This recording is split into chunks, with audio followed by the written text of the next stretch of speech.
This is Actar's Reviews, from anime to figures and beyond. Hey, this is Actar and you're watching another episode of Actar's Figure Reviews. And yes, in this episode, we are revisiting the Spirit of Darkness once again with this, Digivolving? Let's go with Transforming Duskmon to Loweemon Figure. Yes, this figure has the very unique distinction of being one of the only transforming Digimon figures that's technically not an evolving or mode-changing figure. But before we get into the details, this figure, along with 3 others, was planned to be part of the US line of Digivolving toys. The other figures were Chuckmon to Blizzardmon, Beowulfmon to Magna Garurumon, and Aldermon to Kaiser Greymon. Unfortunately, they were cancelled, possibly due to the waning popularity of Frontier. Still, they were eventually released in both English-speaking and non-English-speaking Asian territories, hence the differences in packaging. Some of the comments on my previous video have stated that these figures were also released in parts of Europe as well, though seeing that I couldn't find any evidence of other packaging variants, they were most likely Bandai of Asia imports. Whatever the case, as mentioned in the previous review, I'm usually not a fan of the US Digivolving figures as a ton of them don't make sense within the context of the show. While the Chuckmon to Blizzardmon figure was fine as it represented slight evolution, Aldermon and Beowulfmon have basically no relation to Kaiser Greymon and Magna Garurumon. So what about Duskmon and Loweemon? Well, spoiler warning, but as I'm sure most of you are already familiar with, in the show, Duskmon is essentially Koichi when he was corrupted, and Loweemon is Koichi when he managed to overcome his darkness and had his spirits purified. So this figure still represents a transformation, not literally from one Digimon form to another, but metaphorically. Not to mention, if you're a fan of Duskmon, this is pretty much the best figure representation of Duskmon you're ever going to be able to get. And let's face it, who isn't a fan of Duskmon? We have luscious locks of blonde hair, a supremely menacing red and black color scheme, 7 creepy eyeballs strategically located all throughout the armor, and 2 arms that are essentially skulls with blood red swords instead of hands. And this figure nails every single one of those design elements.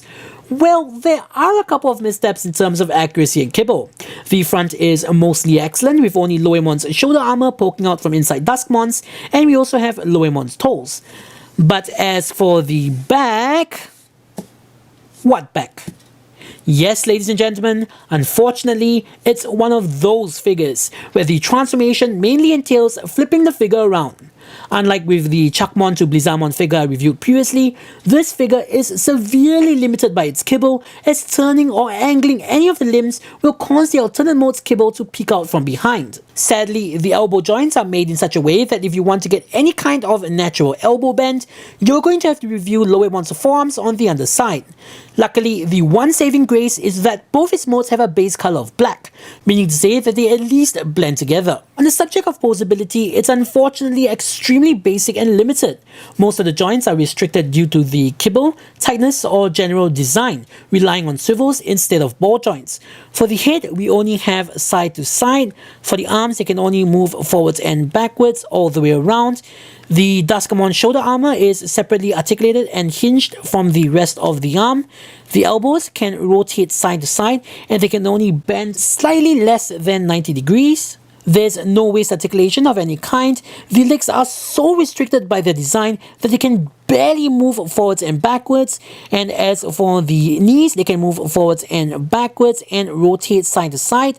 And last but not least, for the feet, they can bend side to side and rotate all the way around. It's actually one of the only joints on the entire figure that's a ball joint instead of a swivel joint.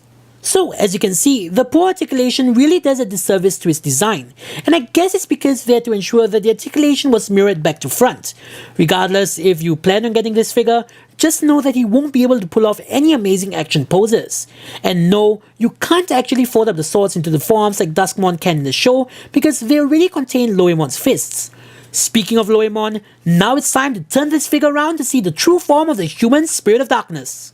We first fold up Duskmon's horns and flip down his chest, flip up Loweemon's head, replace it with Duskmon's head and close the chest piece back up. Flip the figure around, fold up Loweemon's hairpiece, flip Duskmon's shoulder pieces to the back, open the forearms, flip out Loweemon's fists, while folding in Duskmon's swords.